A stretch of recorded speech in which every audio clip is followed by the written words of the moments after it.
Hey beautiful people, what is up and welcome back to my channel and welcome again to Jammy's 12 Days of Christmas. So just to quickly recap, for 12 days in the month of December, I'm going to be celebrating 12 creators that have had a pretty significant impact in my beauty journey.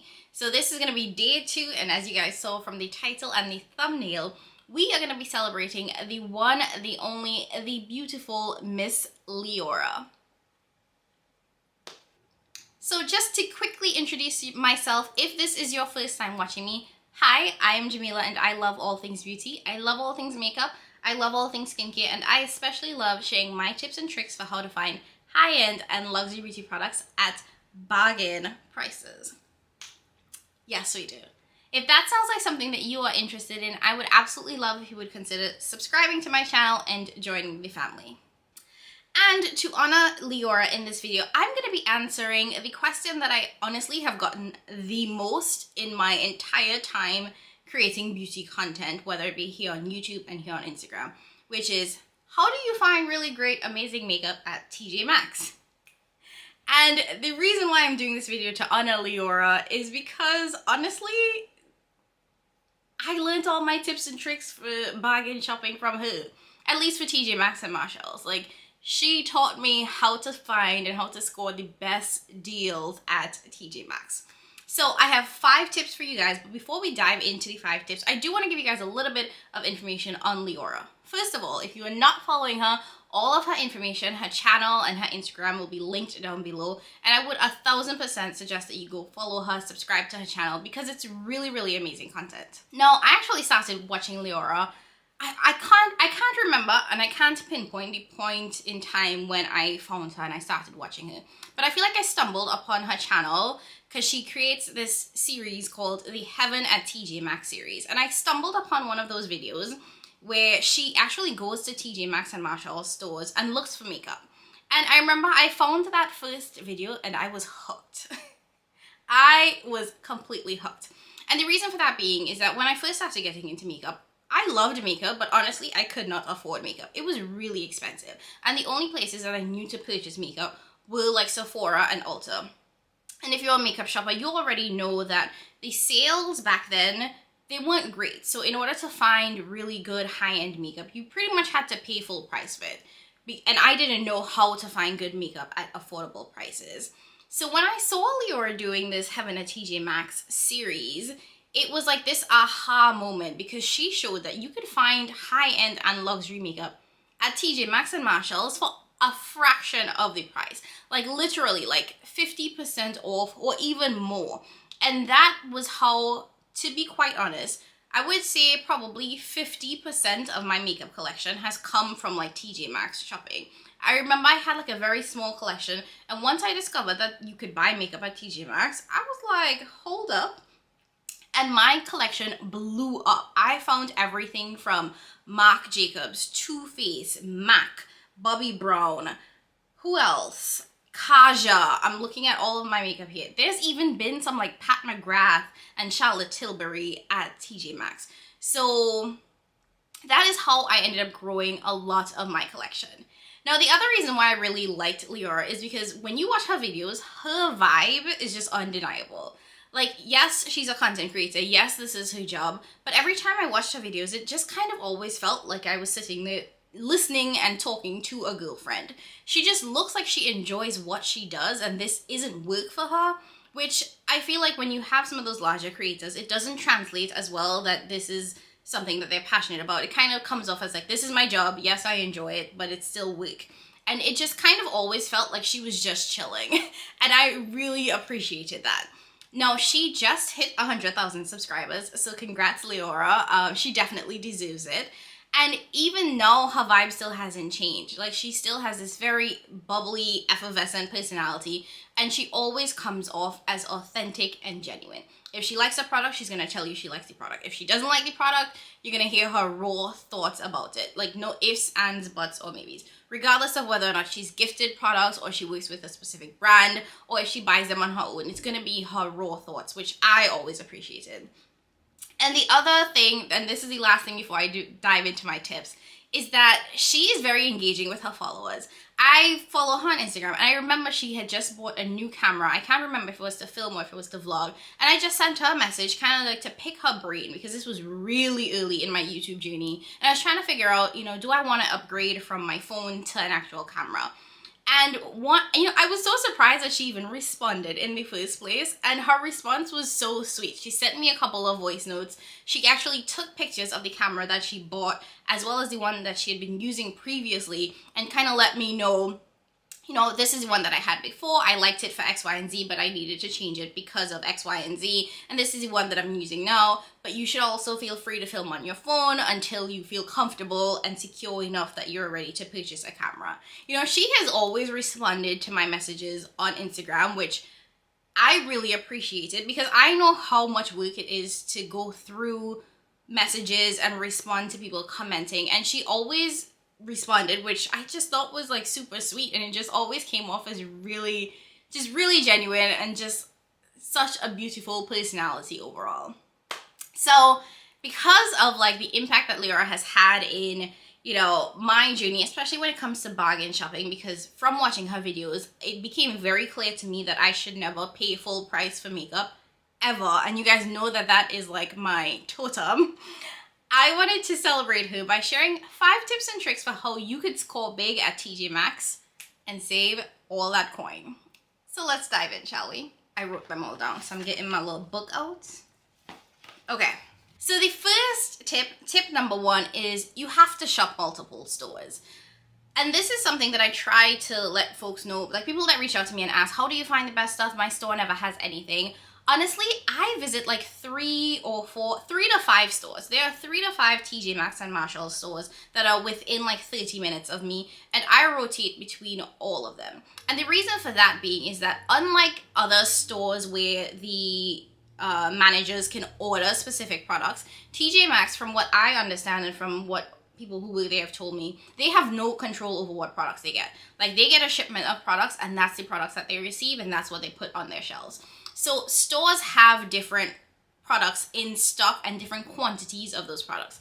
Like, some stores will get a couple of palettes from a specific brand, some might get none at all. And because of that, I have, you know, all of these stores on rotation so that I will check them out when I get a chance. And from having multiple stores on rotation, I can actually kind of pinpoint which stores I think are my good stores and which stores that I'm like, they don't always get the best things. There's also like a difference between the stores that have the runway line. So they carry boutique items. Like, you will find Louis Vuitton in there, you will find some Gucci, you'll find some Prada in those stores. So just plug in TJ Maxx and Marshalls into your GPS, figure out which stores are in your vicinity, because luckily, in my opinion, I feel like there's a ton of them everywhere, and you might be able to find like 2 or 3 that are relatively close or equidistant to where you live, and just visit them, just rotate them, because if you keep checking one store and you find that that store isn't giving you or doesn't have products coming in, it might be time to add a couple more stores to your rotation. And that brings me to tip number 2, which is try not to shop on the weekend. Like, really avoid those high traffic days. Now, I know most folks, myself included, work a 9-to-5 job. So for me, the weekend is primarily the time that I will do like shopping or, you know, window shopping, browsing and whatnot.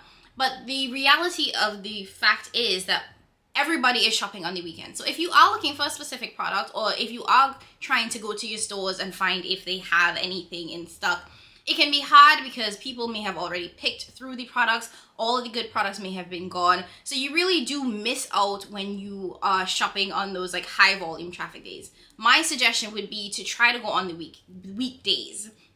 Like, Monday through Friday is your sweet spot. What I've also like heard from people that work at TJ Maxx is that they get daily shipments. And this is the reason why I say avoid going throughout the week, because they get daily shipments. So you could go on Monday and they would have nothing, and then you go back Tuesday or Wednesday and they have new products. Because they get those shipments every day or every other day, like, there is always new products coming in. So waiting until Saturday or Sunday or even Friday to do your shopping might not be the best move to score the products, the best products that are coming into the truck. So try to avoid Saturdays and Sundays. Try to go in the days. for me personally, I try to go on like Tuesday, Wednesday, because I feel like on Monday, that's when they're kind of like stocking up from all of the stuff that's, you know, cleared out in the weekend. So I feel like Tuesday is when they have all of this new fresh stock in, so that's when I try to go. And then this actually transitions me really well into my third tip, which is try to go either early in the morning or very, very close to when the store is closing. And there are two reasons for this, right? The first one being that unlike other stores like Sephora and Ulta, there is no products for you to swatch at TJ Maxx, like just none. So because of that, people will like open the products, swatch it, and if you want to get a product that has not been opened, that has not been swatched or touched or breathed on in any way, like you really do want to try to go early in the morning, because you're gonna have a better chance of getting in before anyone has been in the store and anyone has played with those products.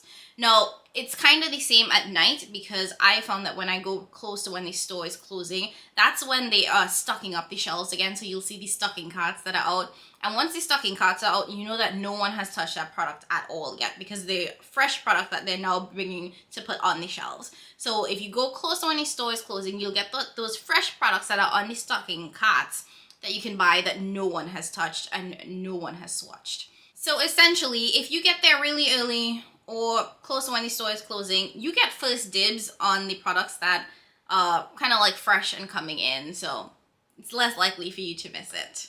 And then tip number 4. Now, this might not be people's favorite tip, but it is what it is. And it's be prepared to dig. Again, unlike Sephora and Ulta, the products that are available in TJ Maxx are not set up in a way where you can go to a specific brand and it's laid out in a specific way. Like, you might go to TJ Maxx and find a foundation. Like, let's say you find the Too Faced foundation. One, you might not find all the shades in that foundation. You might find 3 or 4 shades, and that's what it is, because they don't get like consistent stock of products, and they don't have these products laid out in certain in really nice clean shelves. So you might find one on this shelf, you might walk a little bit further and it might be another one on this shelf. So you have to be able to, and willing being probably the most important way, you have to be able and willing to take the time to really carefully go through these products. And you want to go through it first and foremost to make sure that it hasn't been touched or swatched by anyone before, because you really want to make sure you're getting a clean, non-contaminated product. But you also want to go through these products carefully, because like I said, nothing is really clearly laid out. And if you want to find the gems, you have to do some digging, because usually they're kind of buried underneath everything. So you got to look up, you got to look down, you got to look behind other products to find really, really amazing finds. The products that I go there for, like my Marc Jacobs, like what else have I bought? Like some of my Too Faced and my MAC products. They're usually never kind of like in my face front and center. It's usually a product that I find kind of like behind something else. Like I found like some ABH palettes there that are kind of like tucked behind anything. So just be prepared to dig to make sure that you're not getting a contaminated product, and to make sure that you are finding the best deals. Like, you have to put in a little bit of work. If you don't want to put in a little bit of work, you can go to Sephora or you can go to Ulta. Everything is nicely laid out in shelves. You can test, you can swatch, you can do the whole deal. But if you want to do the bargain shopping and get it at the best price, you're going to have to dig. Even when the stocking carts are out, like, you'll realize that the products are just kind of like dumped into the stocking carts, and you have to sift through a little bit to find the products that you're looking for. And if you don't mind that, it can be fun, because you can find some really, really amazing products. Both on the makeup side and the skincare side. I should point that out as well, that they also do sell amazing high-end skincare like Clinique, like Saturday Skin, like Kate Somerville, at really reduced prices as well. And some hair products if you're into that. I found some Pattern Beauty at my stores as well. There's a lot of Shea Moisture. There's a lot of I've seen design essentials there as well. So just be prepared to put in a little bit of work. This is not a store that you can walk in and, you know, very easily and very quickly find what you want and then walk out. Okay, and then that brings me to my tip number 5, which is a simple one. Do some research. And I'm going to tell you how to do research. And it's actually quite easy. When I say do research, I mean that if you are planning to shop at TJ Maxx and Marshalls, one of the things that I found to be helpful is knowing what palettes or what brands or what products are showing up in stores. And the way I find that out is by following people like Liora. Liora is also a really great creator that does TJ Maxx finds. And there are also a number of creators on Instagram that have pages that are dedicated to TJ Maxx finds. And by following those pages, it gives me a sense of, okay, I know that the Marc Jacobs palette is showing up. I know that the AB8 Sultry palette is showing up. So I have in my mind, this is what I'm going for. This is what I'm searching for. And it also gives me an idea of whether or not those palettes are showing up in large quantities. Sometimes you'll find that like one gem of a find that only one person has found. So you know that the likelihood of you finding it could be a little bit lower because clearly it's not showing up in all these stores. But sometimes you'll see, okay, every store has like 20 million stock of one specific product, which means that I'm very likely going to find it. So again, I would definitely recommend that you go follow Liora, you go follow Leah Janae. There are also a number of other YouTubers that do videos that kind of show you the products that are showing up in stores. If you can find one in your specific state or city, that's also really great because it does pinpoint things a little bit more. But you're gonna have to do some research. Otherwise, you can just go in store and just kind of like wander around and you might find some great stuff, but it's also great to have an idea of what you might want to be looking for. I know in like 2 weeks ago, Liora posted on her Instagram that she found the Charlotte Tilbury palette in TJ Maxx. And I think so far she's the only person I've seen find it in her stores. So I know that I probably won't find it in mine, but it's good to know that those things are out there and people are finding it. Okay, and that brings us to the end of day number 2 of my 12 days of Christmas. Thank you all so much for joining me. Huge shout out to Liora. She is such a beautiful personality, and I think everyone should go follow her because she's just so beautiful on the inside and the out, and just a sweet person, and one of my favorite creators to watch even to today. If you guys are liking this series, I definitely want to recommend that you hit that subscribe button. I have 10 more creators that I get to gush about, so I am very excited about that. So make sure you hit that subscribe button, hit the bell so you don't miss a notification when I upload a new video. Don't forget to leave a comment down below letting me know who your favorite creators are. Of course, like this video and please share with a friend if you think that they will like the content. As always, I love you guys. Thank you so much for stopping by and joining me on today's video. And as always, I will catch you guys in my next one. Bye!